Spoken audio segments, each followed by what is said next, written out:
ตอนนี้ก็มาหอดขั้นตอนที่ว่าเอาท่อลงเป็นทีเรียบร้อยเด้อพี่น้องเนาะจะประมาณนี้เนาะ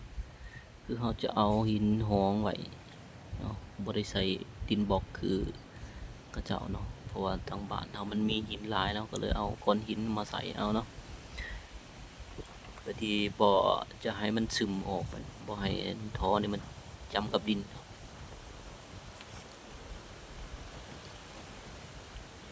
ตัวนี้ก็คือกันเนาะ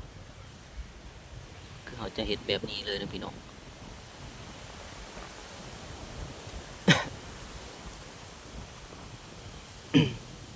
ตอนนี้ก็ขั้นตอนการเอาท่อยังลงเรียบร้อยเนาะยังสีเอาท่อมาเชื่อมต่อใส่กับตัวนี้พี่น้อง